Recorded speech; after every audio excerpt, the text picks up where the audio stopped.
Hello and welcome to this new video, chapter number 2 of HTML। इस video में हम लोग आने वाले चैप्टर्स, आने वाले 10 टॉपिक्स हम लोग कवर करने वाले हैं। ठीक है, तैयार हो जाइए, तो शुरू करते हैं हम लोग।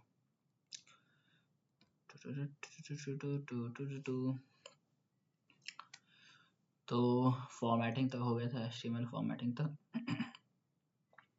अब बारी है हमारे कोटेशंस की। ठीक है, तो HTML कोटेशन साइटेशन सिस्टम। अब जैसे फॉर्मेटिंग था ना, उसमें ये सब देखिए, अभी तक जो चीज़ आ रहा है वो सब बेसिकली हमको लिखना कैसे, क्या क्या है ना, वो सब बताने की चीज़ें हो रही हैं इसमें। ठीक है, तो देखिए जैसे कोटेशन के लिए कोई हम लोग कोटेशन इसमें मतलब आप देखिए ब्लॉक कोट्स के बारे में जानेंगे। ठीक है, क्यू यानी कोटेशन के लिए, ABR एब्रीविएशन के लिए, एड्रेस अगर लिखना हो तो उसके लिए, साइटेशन के लिए, और वीडियो यानी बाई डायरेक्शनल ऑर्डर के लिए। ये एलिमेंट्स हैं इसमें, इन सारे एलिमेंट्स के बारे में हम लोग पढ़ेंगे। ठीक है, तो पहले आते हैं ब्लॉक कोड के ऊपर। ब्लॉक कोड्स मतलब जैसे मान लीजिए आपको इसमें कुछ ज़्यादा बताने की चीज़ नहीं है। ब्लॉक कोड्स यानी कि जैसे मतलब कोई कोटेशन वोटेशन लिखना है, कोई कोड करना है, ठीक है, किसी और वेबसाइट से, या कोई मतलब रेफरेंस देना है, तो उसके लिए ब्लॉक कोड यूज़ करते हैं। ठीक है, हम लोग आगे मतलब जो काम का उस पर आते हैं। क्यू कोटेशन के लिए, शॉर्ट कोटेशन के लिए तो हम लोग क्यू यूज़ करते हैं। बड़े कोटेशन के लिए अब हम लोग यूज़ करते हैं ब्लॉक कोड, और छोटे कोटेशन के लिए हम लोग यूज़ कर सकते हैं सिर्फ Q, small Q, short quotation के लिए। हाँ, ये मेन है ABR एब्रीविएशन। ठीक है, इसको भी हालांकि ज़्यादातर यूज़ नहीं किया जाता है, लेकिन फिर भी आप लोग समझ सकते हैं कि मतलब कि कुछ है नहीं, एब्रीविएशन है, ये भी कुछ खास नहीं है। यूज़ ज़्यादा होता नहीं, क्योंकि जनरली देखिए लिखा से ही जाता है। हाँ, ABR टैग है, मतलब उसको क्लोज करने के बाद अंदर टाइटल लिख दिया जाता है, और उसके अंदर जो एलिमेंट के तौर पर हम लोग उसका एब्रीविएटेड फॉर्म लिखते हैं। और फिर उसके बाद से जैसे यहीं पर इसी पे मैं बता दूं आपको, जैसे कि आपका WHO कहाँ लिखा है, ये रहा, थोड़ा नीचे में डैश डैश आ जाएगा, और वहाँ पर टूल टिप के तौर पर बन जाएगा आपका, जैसे टाइटल नहीं तो वैसे टाइटल के तौर पर बन जाएगा आपका कि इसका फुल फॉर्म क्या है। ठीक है, टाइटल ही है तो जाहिर सी बात है, हो गई। हाँ, इंपॉर्टेंट चीज़ ये है एड्रेस आपका। एड्रेस चलिए जानते हैं। तो अगर आपको एड्रेस के फॉर्मेट में लिखना है, ठीक है, इसमें हम लोग प्री में जैसे यूज़ नहीं करते थे। हाँ, इसको हम लोग BR इसमें टैग यूज़ करेंगे लाइन ब्रेक करने के लिए। तो एड्रेस वही है, सेल्फ क्लोजिंग नहीं है इसमें, क्या कहते हैं, डबल टैग है। एड्रेस ओपन होगा और एड्रेस क्लोज भी होगा। तो आइए देखते हैं एड्रेस किस फॉर्मेट में कैसे लिखते हैं। तो हम लोग चलते हैं अपने VS कोड पर। हाँ,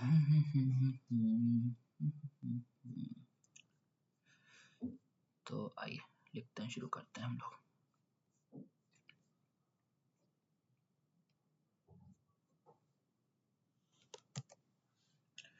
तो एड्रेस डालने के लिए हम लोग लिखेंगे, अरे कहाँ गया, अरे क्या खुल जाता है,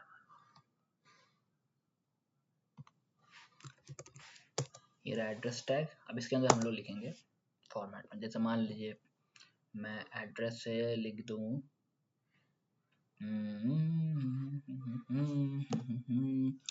इसका लिखूँ एड्रेस, मान लीजिए मैं लिख दूँ 100, उसके बाद BR टैग, चौक, BR टैग, और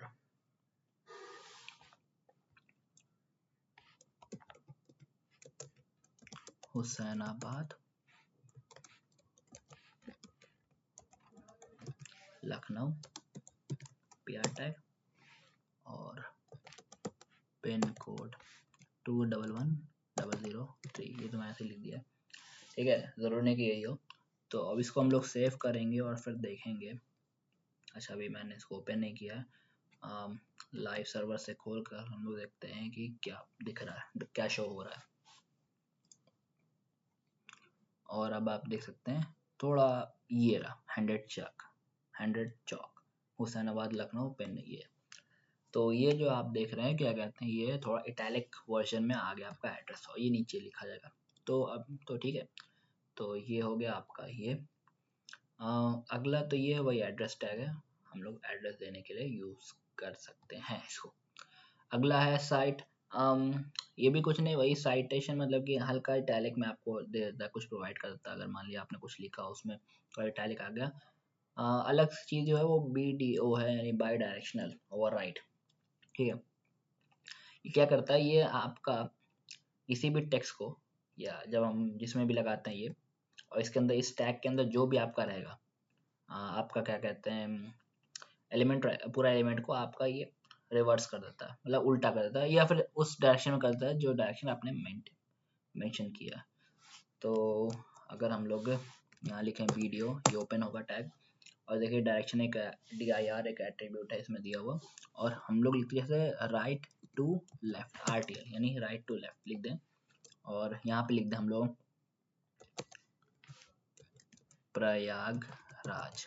ठीक है, सेव करें और चेक करें अपना क्या रिजल्ट आया इसका। तो आप देख सकते हैं यहाँ पर, मैं थोड़ा इसको बड़ा कर देता हूँ, ये देख सकते हैं आप, ये कैसे आ गया, उल्टा लिखाया। ठीक है, मतलब एकदम ठीक है।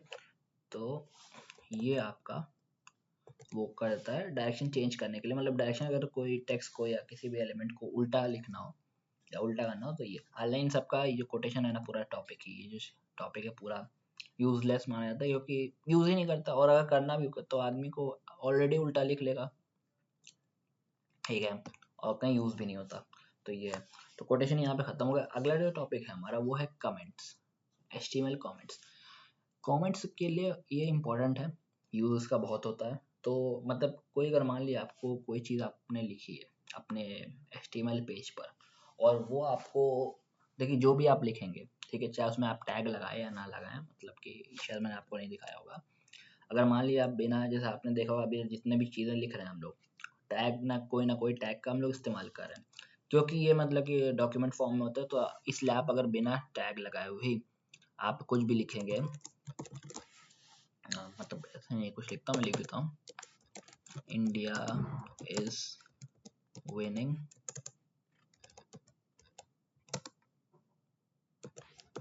अगेंस्ट पाकिस्तान। अगर मैं ये लिख देता हूँ बिना टैग, देखिए इसमें टैग कोई नहीं लगाया है, उसके बाद भी वो यहाँ पे शो करेगा। और बाय डिफ़ॉल्ट ये रहा, देखिए यहाँ पे दिखा रहा है, बाय डिफ़ॉल्ट ये आपका शो करेगा, क्या नाम है, पैराग्राफ फॉर्म में। और क्योंकि ये कोई उसमें ब्लॉक लेवल में नहीं आया, क्योंकि मैंने इसमें कोई वो टैग नहीं लगाया, तो वो ऊपर ही में दिखाएगा। ठीक है, इनलाइन हो जाएगा, ये इनलाइन एलिमेंट की तरह शो कर रहा है। ठीक है, तो आपका ये इसमें शो करता है। हाँ, तो अगर मान ली मैंने कुछ लिखा और मैं चाहता हूँ इसको, अभी खैर इसको मैं उसमें कर देता हूँ, एक P टैग में रख देता हूँ, ताकि ओके, ताकि इसमें मैं कमेंट करूँ तो थोड़ा दिखे, अगले लाइन में आ सके। तो आ गया ना अगले लाइन में, हाँ ठीक है। तो अगर मैं चाहता हूँ कि P की जगह मैं इसको वो लिखता हूँ ना, H1 में रख देता हूँ, बड़ा दिखे, ताकि कुछ दिखे भी तो दिख भी नहीं रहा होगा, है ना। तो India is winning against Pakistan, अगर मैं ये लिखा है मैंने। अब मैं चाहता हूँ इसको कमेंट करना, मतलब कमेंट का मतलब कि मैं चाहता हूँ ये यहाँ पे तो रहे, मतलब कि मेरे HTML पेज पे रहे, लेकिन वेब पेज पे नहीं शो हो। और अब ये रहता है ख़तरा, एक बार मैं ज़रा चेक करूँ, जस्ट चेकिंग।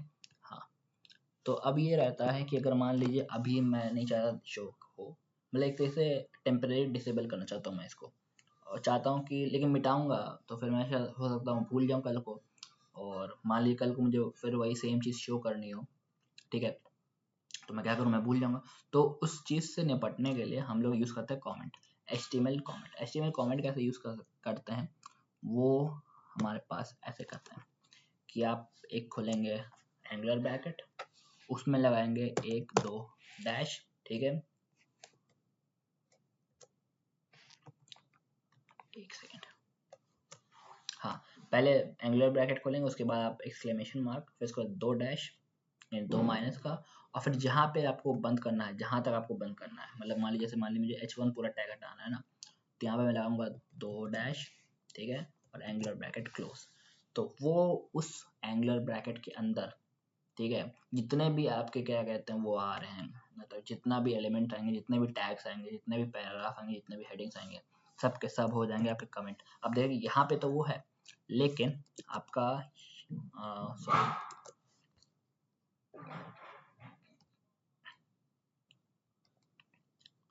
आपका यहाँ से हट चुका है पूरा पैराग्राफ, पूरा वो सेंटेंस ही गायब हो चुका है, ठीक है।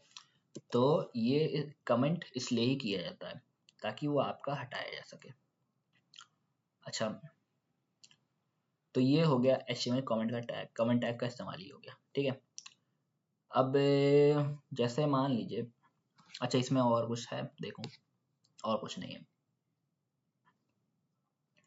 और हाँ ये भी है कि अगर मान लीजिए आपको मतलब कोई इनलाइन कंटेंट को मतलब सिर्फ हाइड करना है, मतलब जैसा होता है पूरा टैग नहीं हटाना आपको, एक छोटा सा टैग, एक छोटा सा कोई वर्ड हटाना है, तो आप उस वर्ड में भी सेम चीज़ फॉलो कर सकते हैं। जैसे मान लीजिए मैं आपको ज़रा दिखाऊं, यहाँ पे मान लीजिए आपको, मैं यहाँ से नहीं हटाना था, मुझे मान लीजिए इज विनिंग अगेंस्ट पाकिस्तान है ना, इस अगेंस्ट पाकिस्तान मुझे हटाना है, तो मैं क्या करूँगा, एक्सक्लेमेशन मार्क, वही वाला काम, ठीक है, और क्लोज।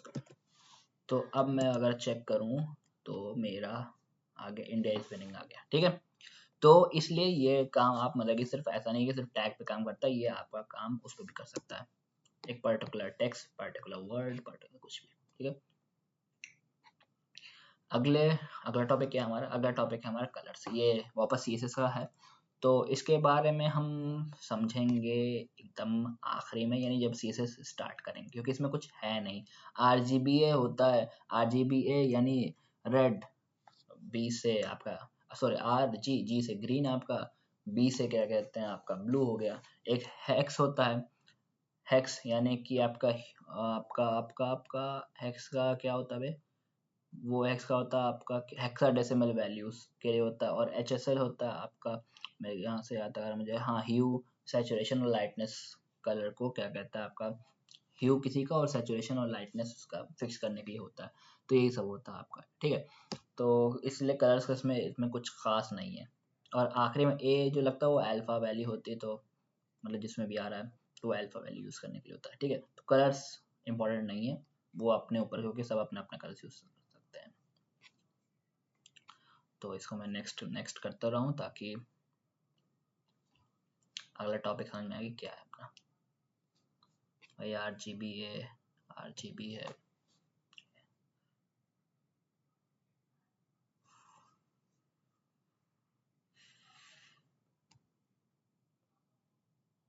और यहाँ विकेट गिर गया, शुभमन गिल आउट हो गया 46 पर।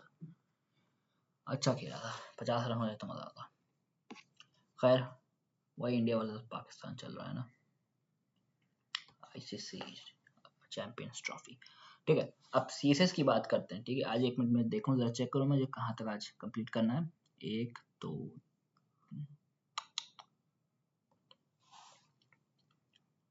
हाँ, तो 1 2 3 4 5 6 7 8 9 10 लिस्ट तक आज हम लोग पढ़ेंगे, ठीक है। तो CSS यानी कैस्केडिंग स्टाइल शीट्स। अब देखिए CSS होता क्या है, इसके बारे में फिर हम वही मैं कह रहा हूँ कि हम लोग डिटेल में पढ़ेंगे। क्या कहते हैं आपके अगले मतलब कि सब्जेक्ट, मतलब एज अ सब्जेक्ट हम इसको ट्रीट करेंगे, तो अगले सब्जेक्ट में हम लोग पढ़ेंगे। तो CSS क्या है, कैस्केडिंग स्टाइल शीट। अब ये क्या होता है, ये देखिए होता कुछ नहीं, बस ये डिज़ाइन वेब पेजेस को डिज़ाइन करने के लिए ही काम आता है, ठीक है। और ये बहुत सारे मतलब इससे हम लोग काम बचा सकते हैं अपना। जैसे कि इसमें लाइन लिखी हुई है, जैसे साफ साफ लिखी, saves a lot of work, it can control layout of multiple web pages at once. मतलब कि हम एक वक्त में कई सारे मल्टीपल पेजेस के हम मतलब कि कंट्रोल कर सकते हैं। कैसे डिज़ाइनिंग उसकी कंट्रोल कर सकते हैं। अब कैसे वो, तो मतलब जैसे मान लिया हमने क्योंकि सिर्फ एक पेज वेब पेजेस में, हम पेजेस की बात करें तो मान लीजिए किसी ने बहुत सारे पेजेस बनाए, वेब पेजेस बनाए, बहुत सारे पेजेस बनाए वेब के, और सब में एक एक नैव बार है, सबके नैव बार की क्या नाम है, कलर जो है वो ब्लैक होना चाहिए। अब या तो ये है कि हम हर एक वेब पेज के CSS में जाकर के आपका वो करें, ब्लैक कलर लिखें, या फिर ये कर सकते हैं कि हम एक बार CSS में मतलब कि कर दें, डिफाइन कर दें क्लास को, और फिर उसमें जहाँ जहाँ क्लास डिफाइन करेंगे सारे वेब पेजेस में जाकर क्लास डिफाइन कर दो, सबका वेब पेज का नैप बार का कलर ब्लैक हो जाएगा। तो ये तरीका होता है CSS, इसलिए काम बहुत आसान कर देता है, ठीक है। लेकिन वही है कि हम लोग अगले में पढ़ेंगे। तो वही है, कैस्केडिंग स्टाइल शीट होता है इसका मतलब। हम लोग इसके वही है, टेक्स्ट का फॉन्ट, साइज, कलर, ठीक है, सब चीज़ हम लोग कंट्रोल कर सकते हैं CSS की मदद से। हाँ, CSS जो है वो 3 तरह की होती है, ठीक है। मतलब 3 तरह के, कहने वाला 3 तरह की नहीं, बल्कि सही वर्ड जो है वो 3 तरह से लिखा जा सकता है। एक होता है इनलाइन CSS, एक होता है इंटरनल CSS, और एक होता है आपका एक्सटर्नल CSS। ये तीनों लिखा हुआ है, ठीक है।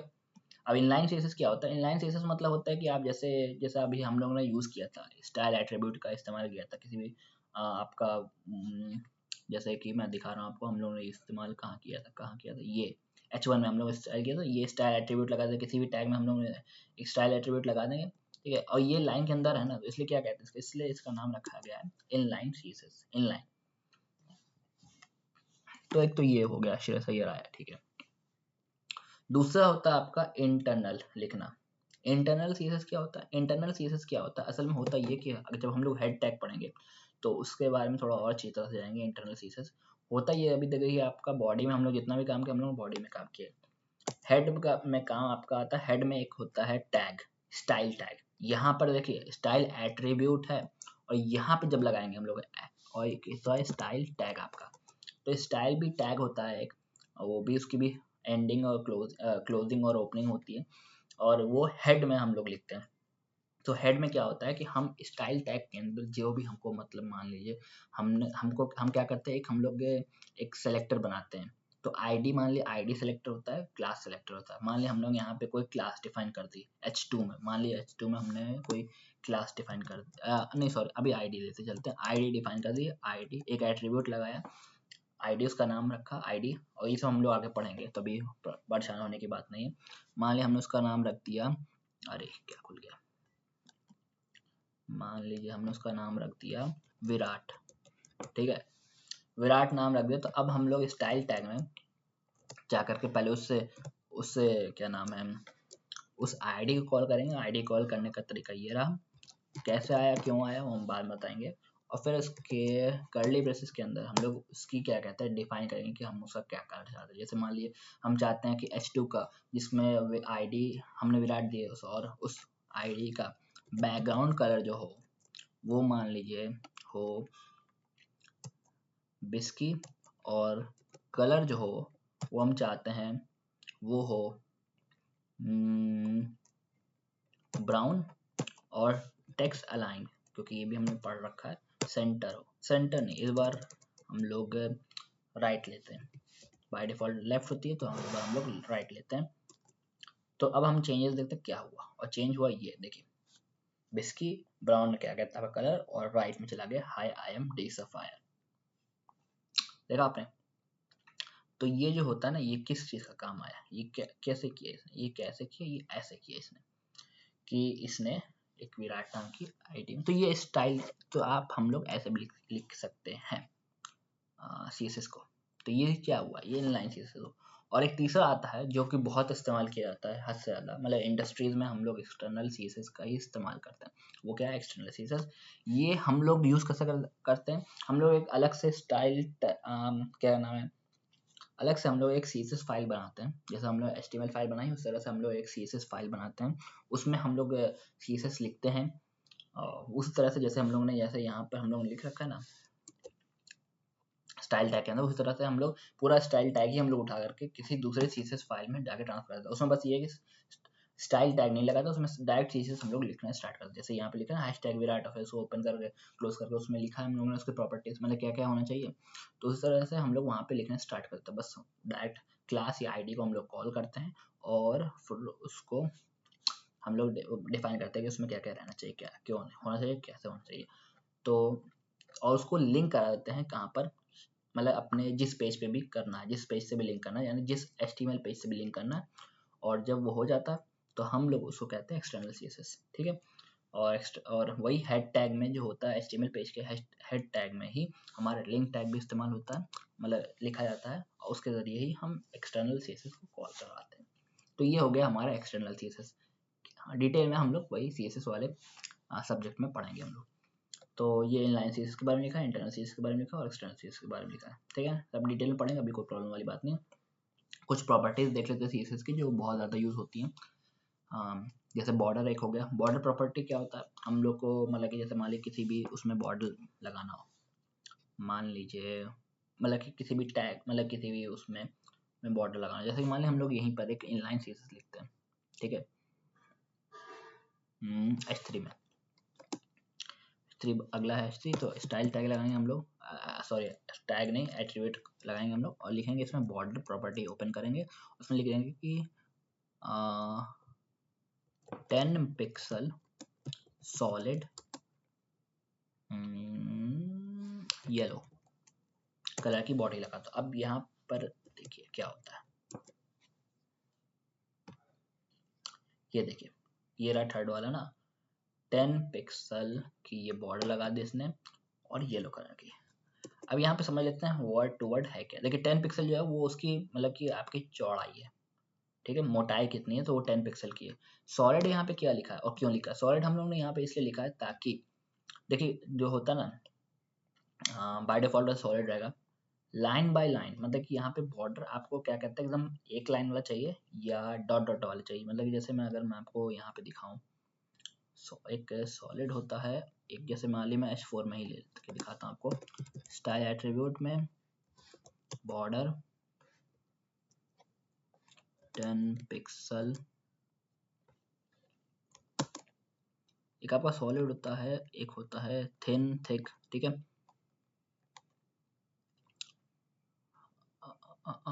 एक होता है आपका ट्रांसपेरेंट, और एक होता है आपका जो मेन है वो दिखाई नहीं रहा,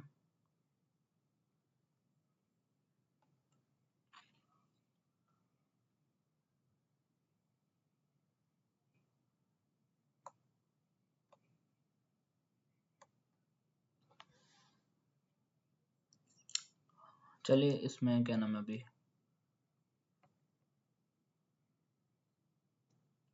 नहीं ठीक है। मतलब कि डॉट डॉट वाले में जैसे मैं आपको ऐसे चलिए लिख के दिखाता हूँ, हटा देता हूँ इसको मैं।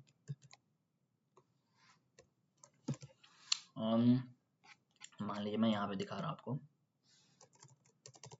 जैसे मान लीजिए कुछ बॉर्डर ऐसे होता है, ठीक है, डॉट डॉट वाले, स्पेसिंग वाले। तो ये जो होता है ना, तो इसलिए हम लोग लिखते हैं सॉलिड, बताते हैं उसको कि हाँ भाई सॉलिड होना चाहिए, यानी कि एक लाइन में होना चाहिए, ठीक है। तो ये इसका हो गया, तो ये इसलिए सॉलिड लिखा, और बाकी आप जो कलर लिखना है वो लास्ट में कलर लिखते हैं। अगला है बहुत ही इंपॉर्टेंट चीज, CSS पैडिंग। पैडिंग क्या होता है, पैडिंग मतलब होता है ये है कि यहाँ पे देखिए लिखा हुआ, property define a padding space between the text and the border, मतलब बॉर्डर में और टेक्स्ट में बीच में कितनी स्पेस होनी चाहिए। मतलब कि जैसे ये जो है ना, इन दोनों के बीच में अब देखिए अब जीरो पैडिंग है, यानी कि कुछ नहीं है, स्पेस नहीं है ना। अब अगर मैं इसमें पैडिंग प्रॉपर्टी लगा दूं तो उससे क्या होगा कि उसके दोनों बीच में थोड़ा मिडिल में आ जाता है। जैसे मान ली मैं अगर इसी में लगा के दिखाऊं आपको, मैं लिखूंगा पैडिंग और मैं दे दूं मान लीजिए 10 पिक्सल की ही दे दूं, तो क्या होता है ये देखिए, इसने लेंथ अपनी बढ़ा दी और 10 पिक्सल के ऊपर से नीचे से राइट से लेफ्ट से हर जगह से इसने 10 पिक्सल की इसने पैडिंग ले ली, ठीक है। तो बीच में मतलब अच्छा दिखाने के लिए हम लोग ये पैडिंग इस्तेमाल करते हैं। अच्छा, इसमें पैडिंग में ही एक और प्रॉपर्टी, मतलब कि एक ये मेजर प्रॉपर्टी एक होती है लेफ्ट राइट टॉप बॉटम, ठीक है। तो ये किस लिए होती है, ये होती है आपके क्या कहते हैं कि अलग अलग मतलब कि आपको जैसे मान लीजिए लेफ्ट से सिर्फ पैडिंग लेनी है आपको, ठीक है, मतलब लेफ्ट से सिर्फ पैडिंग देनी है आपको, तो लेफ्ट से आप सिर्फ आएगी, ऊपर से नीचे से नहीं आएगी, राइट से देनी है राइट से आएगी, ऊपर टॉप से आनी है बॉटम से आनी, तो ये इसलिए होता है, पैडिंग का हम लोग इस्तेमाल करते हैं, ठीक है। तो पैडिंग इसलिए होता है। उसके बाद अगला है मार्जिन। मार्जिन किस लिए होता है? मार्जिन होता है जैसे मान लिया आपको पूरा मतलब जैसे आप किसी में लगा दें तो पूरा मार्जिन शिफ्ट करने के लिए होता है। जैसे मान लीजिए मैं H4 में अगला लगाता हूँ स्टाइल टैग, या छोड़े एक ही इसमें बताता हूँ मैं आपको मार्जिन।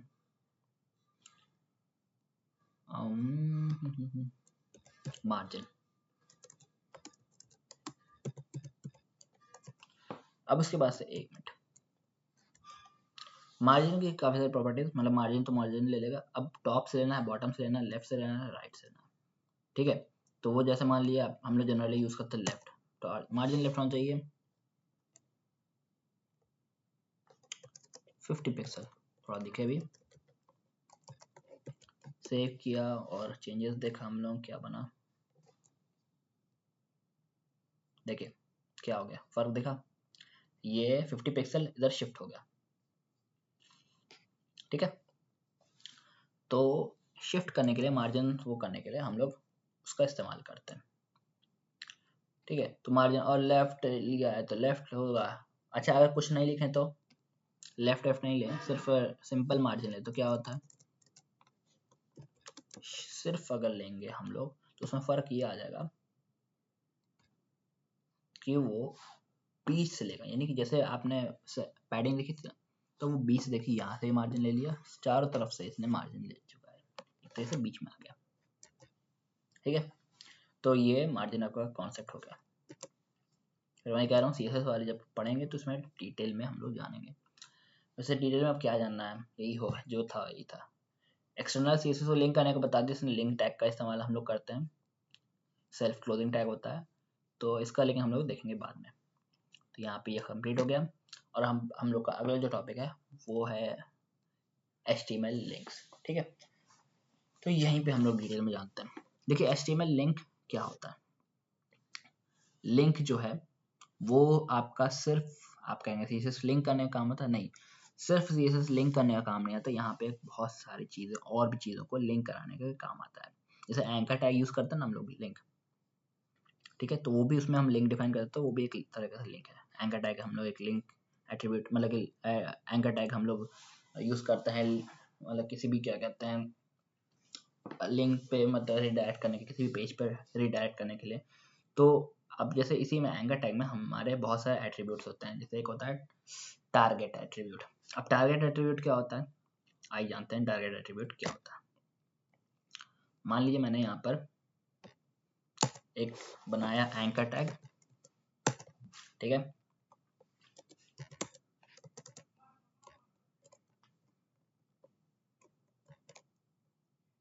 एंकर टैग से पहले हमने एक यहाँ पे बनाया p टैग, यहाँ लिखा क्लिक, नहीं, to see today's match result click, ठीक है। अब इसके अंदर हमने लिखा एक एंकर टैग बनाया और यहाँ बीच में लिखा हमने हेयर, ठीक है। और इस एंकर टैग के अंदर हम लोग ने href एट्रीब्यूट के अंदर हम लोग दे दी लिंक। हाँ चलिए चलते हैं वो स्कोर कार्ड की तरफ।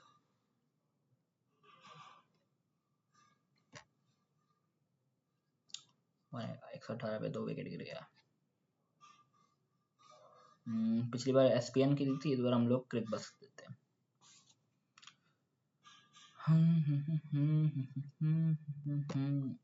लिंक हमने कॉपी की यहाँ से, ठीक है, और इसको यहाँ जाके पेस्ट कर दिया, ठीक है।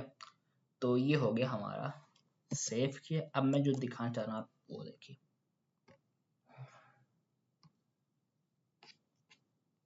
ये रही to see today's match result click here. पूरी लाइन पे क्लिक नहीं है, सिर्फ हेयर पे क्लिक करना होगा, और पूरी लाइन पे क्लिक भी नहीं होगा। तो ये यहाँ पे क्लिक कर दिया। अब हुआ क्या, अच्छा आप शायद हो सकता है नहीं देखा हो, नहीं भी देखा हो तो एक बार फिर से देखिएगा।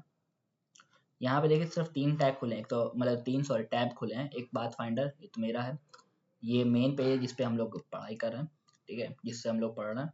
और ये हमारा ये वाला जो टैब है ये है हमारे मतलब कि वेबसाइट का, वेब पेज का, वेबसाइट नहीं वेब पेज कहेंगे इसको, वेब पेज का, ठीक है। तो अब जब हम लोग यहाँ पे क्लिक कर रहे हैं तो उसी वेब पेज में, जो पेज हम लोग को खुला था उसी पेज में ये जो नई जो रिडायरेक्ट किया है इसने ना दूसरे वेबसाइट पर या वेब पेज पर, उसने उसी में कर दिया है। कुछ कुछ वेबसाइट में देखा होगा आपने कि आप मतलब कोई चीज़ क्लिक करते हैं तो कुछ उसी में रिडायरेक्ट कर देता है, उसी वेब पेज में से पर्टिकुलर वेब पेज में ही आपका रिडायरेक्ट करके दे देता है। और कुछ वेबसाइट में देखा होगा कि आपने मतलब क्लिक करता है तो एक नया टैब खुल जाता है, उसमें जाकर के आपका वो आपको मतलब कि उस पेज में जाकर के आपका शो करता है। तो उसको कैसे करते हैं? बाय डिफ़ॉल्ट सेम पेज पर होगा, ठीक है? लेकिन अगर हमें दूसरे पेज पे रिडायरेक्ट करना मतलब दूसरे टैब में खुलवाना है उस लिंक को, तो हम क्या करेंगे? तो उसमें एक हमारा एट्रीब्यूट होता है एंकर टैग के अंदर ही, जिसका नाम है टारगेट एट्रीब्यूट, ठीक? अब टारगेट एट्रीब्यूट ये होता है, उसमें क्या कहते हैं आपका टोटल चार तरह की मतलब कि होती है प्रॉपर्टी कह लीजिए या वैल्यूज़ कह लीजिए, वैल्यूज़ होती हैं, वैल्यू कहना सही रहेगा। एक होता है सेल्फ, एक होता है ब्लैंक, एक होता है पेरेंट और एक होता है टॉप। सेल्फ क्या होता है? सेल्फ आपका जो बाय डिफ़ॉल्ट होता है मतलब कि उसी पेज पे खुलने के लिए, उसी टैब में खुलने के लिए हम इस्तेमाल करते हैं सेल्फ वैल्यू का टारगेट एट्रीब्यूट में। तो बाय डिफ़ॉल्ट क्योंकि सेल्फ होता है, क्योंकि उसमें खुल जाता है।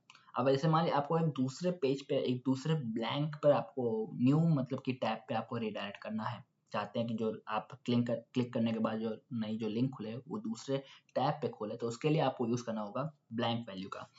ब्लैंक वैल्यू का कैसे इस्तेमाल करते हैं? टारगेट के अंदर लिखेंगे आप अंडरस्कोर ब्लैंक, लिखा, सेव किया, चेंज किया पेज, और अब जब आप इस पे लिंक पे क्लिक करते हैं, हेयर पे क्लिक करते हैं, तो आप देखिएगा ऊपर में फ़र्क देखिए, ऊपर देख सकते हैं आप, ये हमारा ओरिजिनल पेज है और ये हमारा जब हमने उस पर क्लिक किया तो आपके दूसरे पेज पे पहुंचा दिया, ठीक है? तो ये हो गया। अब दूसरा क्या था हमारे पास तीसरी वैल्यू क्या थी? हमारे पास थी पेरेंट। पेरेंट क्या होता है? एक पेरेंट फ्रेम जो होता है उसमें खोलता है। अच्छा, पेरेंट फ्रेम ऐसे बताने से अच्छा आपको दिखाता हूँ डायरेक्ट पेरेंट फ्रेम में खोलवा करके।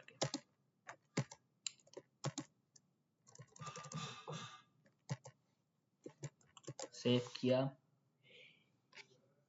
और अब हम जब इस पर क्लिक करेंगे फर्क देखिएगा, सेम पे ही खुल गया। कुछ फर्क समझ में आया? नहीं आया? मेरे भी नहीं आया था जब मैंने किया था। तो चलिए पेरेंट हटाते हैं, मतलब सेल्फ पे ही एक तरह से कर रहा है तो इसलिए क्या ही बताऊं मैं। अच्छा, और लास्ट क्या है? टॉप है। Open the document in the full body of the window. एक सेकेंड एक सेकेंड एक सेकेंड एक सेकेंड, हम दोबारा पेरेंट को खोलते हैं।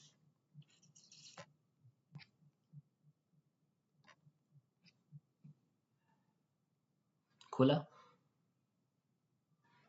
ठीक है?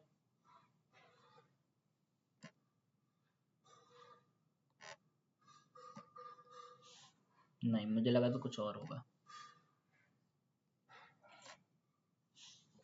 अब हटाता है मैं। दूसरा क्या था? लास्ट क्या था? टॉप। सेव किया, सेव हुआ ना भाई? हाँ सेव हुआ, क्लिक किया, फर्क देखिए पड़ जाता है, लेकिन मैं अभी सब बता नहीं पा रहा हूँ क्योंकि मैंने, देखिए हम लोग क्या करते हैं जनरली टॉप और क्या कहते हैं आपका पैरेट का इस्तेमाल हम लोग करते ही नहीं है। सिर्फ इस्तेमाल करते हैं हम लोग किसका?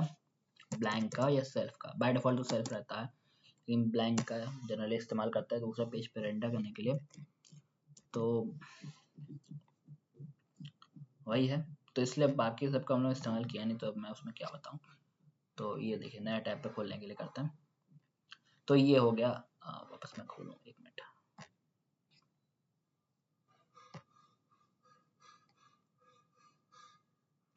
तो ये हमारा क्या नाम है, इतने सारे एट्रीब्यूट्स हैं, सॉरी इतने सारे वैल्यूज थे, 4 वैल्यूज थी जिसमें टारगेट का हम लोग सिर्फ एक में इस्तेमाल करते हैं, 2 में।